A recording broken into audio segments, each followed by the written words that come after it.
Petrol छिड़क दिया मेरे ऊपर। नमस्कार, मैं दीपक सिंह सरोजी। राजस्थान के जालोर जिले में मटकी में पानी पीने की वजह से हुई दलित छात्र की पिटाई और बाद में हुई मौत को लेकर मीडिया में कई थ्योरी सामने आ रही है।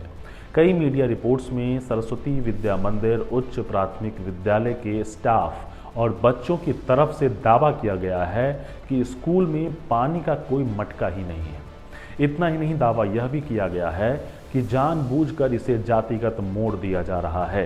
इन मीडिया संस्थानों ने दावा किया है कि वह सरस्वती विद्या मंदिर उच्च प्राथमिक विद्यालय गए और बच्चों से बात की। बच्चों ने बताया कि स्कूल में कोई मटकी नहीं है, सभी बच्चे स्कूल में बने टैंक से पानी पीते हैं।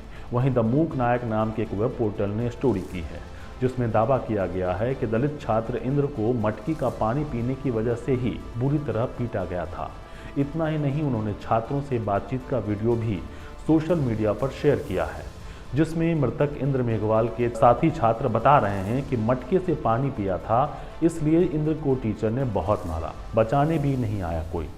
हालांकि इस मामले में मृतक छात्र के परिवार और इंद्र कुमार के साथ पढ़ने वाले उसके भाई ने बताया है कि टीचर छैल सिंह ने बच्चे की पिटाई मटकी छूने की वजह से ही की थी। पिटाई के बाद बच्चे के कान से खून निकल गया, जिसकी जानकारी मिलने के बाद परिजनों ने मेडिकल से बच्चे को दवाई दिलवा दी, लेकिन तकलीफ बढ़ती गई और इलाज के दौरान 13 अगस्त को अहमदाबाद के एक अस्पताल में मौत हो गई।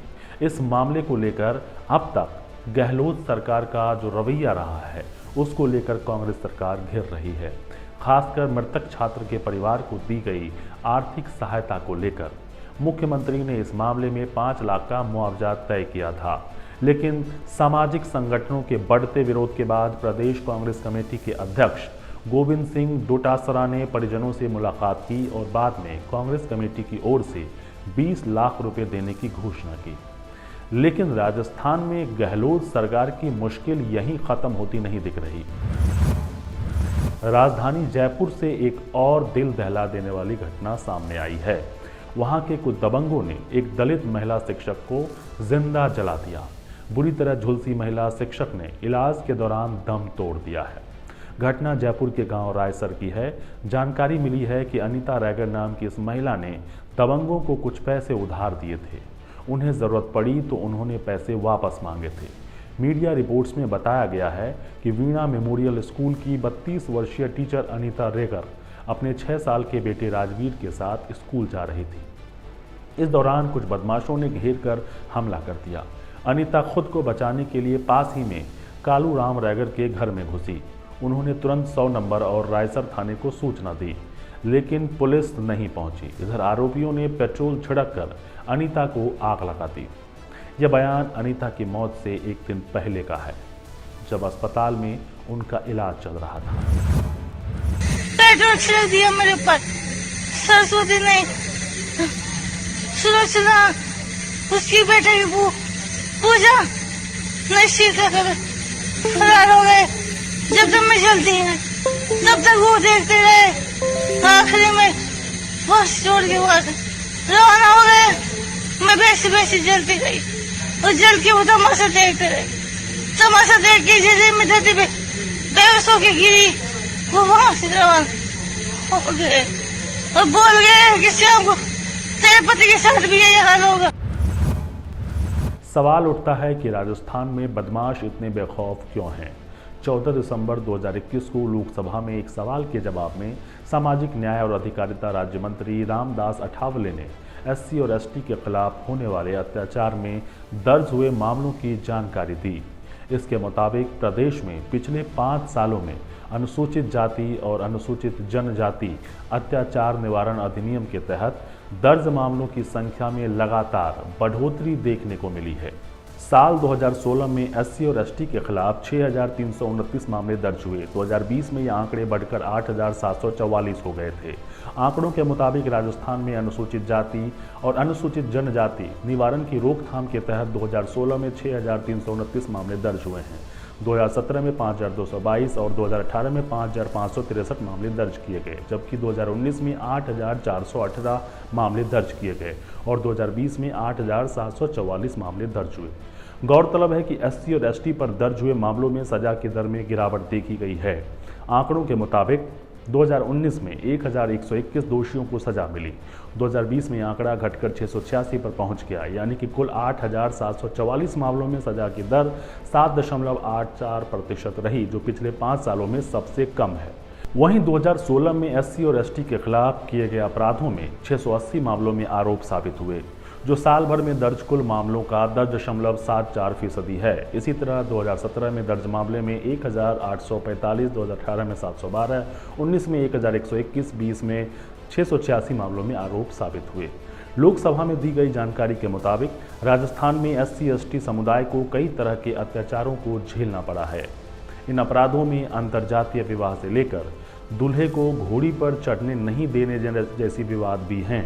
ये आंकड़े यह बताने को काफ़ी हैं कि राजस्थान सरकार अपराध पर लगाम लगाने में पूरी तरह विफल रही है। फिलहाल बीजेपी सरकार पर कानून व्यवस्था को लेकर सवाल खड़ी करने वाले कांग्रेस के लिए अपने राज्य को दुरुस्त करने की बड़ी जिम्मेदारी है। कम से कम इंसानियत के नाते इस तरह के जघन्य अपराध पर सरकार को बेहद सख्त होने की ज़रूरत है। गुजरात दंगों की पीड़िता बिल्किस बानो ने अपने गुनहगारों की रिहाई पर प्रतिक्रिया देते हुए कहा है कि जब मैंने सुना कि जिन 11 आरोपियों ने मेरा पूरा जीवन नष्ट किया, मेरे पूरे परिवार को ख़त्म किया, वो सभी रिहा कर दिए गए, अब वो आज़ाद घूम रहे हैं, ये सुनने के बाद मैं सुन्न हो गई हूँ। मेरा न्याय से भरोसा कमज़ोर हो रहा है। बिल्किस ने जो कहा वह किसी भी महिला को अंदर तक हिला कर रख देगा। वो कहती हैं, 2 दिन पहले 15 अगस्त 2022 को जब मैंने सुना कि मेरे परिवार और मेरी ज़िंदगी बर्बाद करने वाले, मुझसे मेरी 3 साल की बेटी को छीनने वाले 11 दोषियों को आज़ाद कर दिया गया है, तो 20 साल पुराना भयावह अतीत मेरे सामने मुंह बाए खड़ा हो गया। मेरे पास शब्द नहीं बचे हैं, मैं सदमे में हूँ। मैं सिर्फ इतना कह सकती हूँ कि किसी महिला के लिए न्याय इस तरह कैसे ख़त्म हो सकता है।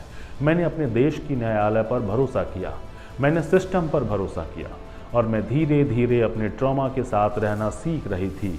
मेरा दुख और डगमगाता भरोसा मेरे अकेले के लिए नहीं है, बल्कि हर उस महिला के लिए है जो कोर्ट में इंसाफ की जंग लड़ रही है। एक तरफ बतौर महिला बिल्किस बानो का दर्द और असुरक्षा का माहौल, वहीं दूसरी तरफ ये महिला हैं जो इन दोषियों को क्षमा नीति के तहत मिली रिहाई पर माला पहनाकर नायक की तरह स्वागत कर रही हैं। 15 अगस्त को आज़ाद हुए इन कैदियों का नाम जसवंत नाई, गोविंद नाई, शैलेश भट्ट, राधेश्याम शाह, विपिन चंद्र जोशी, केशर भाई वहानिया, प्रदीप मोडिया, बाका भाई वहानिया, राजू भाई सोनी, नितेश भट्ट और रमेश चांदना है। दरअसल 15 अगस्त को गुजरात सरकार ने अपनी क्षमा नीति के तहत बिल्किस बानो गैंगरेप और उनके परिवार के 7 सदस्यों की हत्या करने वाले 11 दोषियों को गोधरा उप जेल से रिहा कर दिया। इस फैसले को लेकर कांग्रेस ने सीधे सीधे गुजरात सरकार पर हमला बोला है। कांग्रेस प्रवक्ता पवन खेड़ा ने प्रेस कॉन्फ्रेंस कर कुछ तथ्य सामने रखे हैं। अमृत महोत्सव के दिन 15 अगस्त को गुजरात सरकार ने बलात्कार और हत्या के 11 अभियुक्तों को अभयदान दिया, उनको रेमिशन दी, उनकी जल्दी रिहाई करने का आदेश दिया। नए सवाल और कुछ नए तथ्य सामने आए। तथ्य नंबर 1, गुजरात सरकार ये दावा करती है कि यह रिहाई माननीय सर्वोच्च न्यायालय के आदेश पर हुई है, जबकि सच यह है सर्वोच्च न्यायालय ने गुजरात सरकार को 3 महीने के अंदर निर्णय लेने के लिए आदेश दिया था। क्या निर्णय होगा इसमें सर्वोच्च न्यायालय ने कोई टिप्पणी नहीं की थी, कोई हस्तक्षेप नहीं किया था। तो ये निर्णय पूरी तरह से कार्यपालिका का निर्णय है, न्यायपालिका का नहीं है। नंबर 2, किसी भी अपराध जिसमें केंद्रीय एजेंसी ने जांच की हो, इस प्रकरण में सीबीआई ने जांच की थी, उसमें राज्य सरकार सीआरपीसी की 345 सेक्शन 345 ऑफ सीआरपीसी के तहत राज्य सरकार अकेले निर्णय नहीं ले सकती, उसको केंद्र सरकार की सहमति से ही निर्णय लेना होगा। हम प्रधानमंत्री और गृह मंत्री से जानना चाहते हैं, क्या आपकी सहमति थी कि इन 11 अभियुक्तों को, बलात्कार के अभियुक्तों को, हत्या के अभियुक्तों को जल्दी रिहाई दी जाए और माफी दी जाए?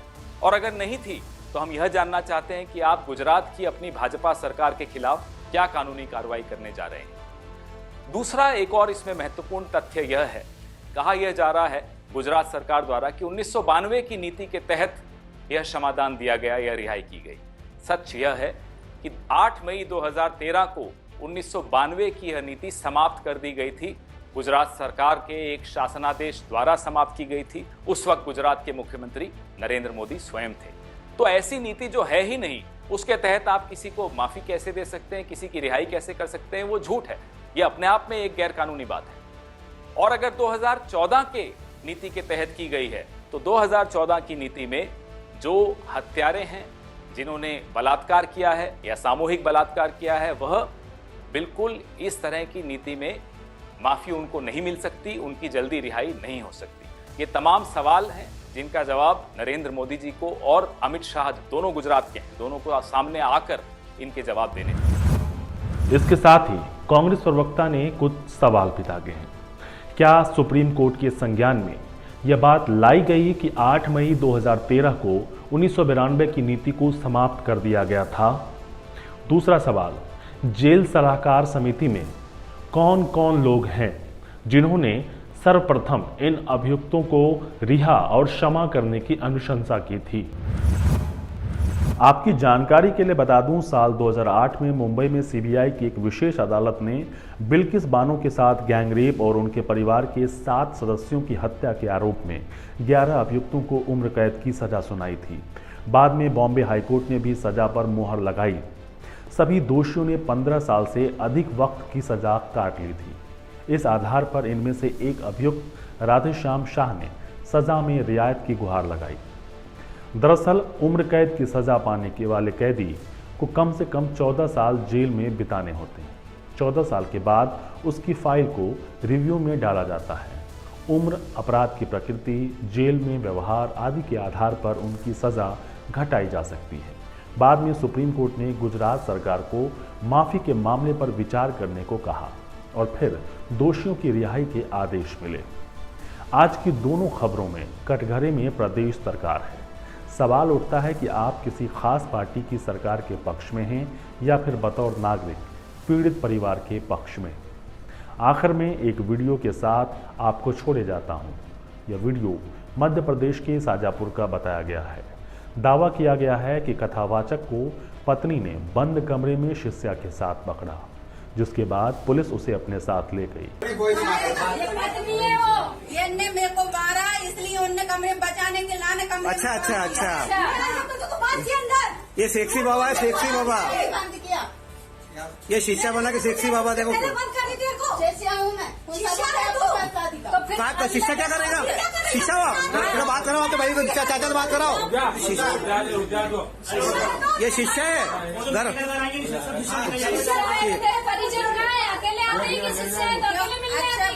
कहीं भी जा सकती हूँ। हाँ, मेडिकल कराओ तो शीशा का। महिला को देख लो ना, इसकी जिंदगी खराब कर। महिला को देखो। अच्छा,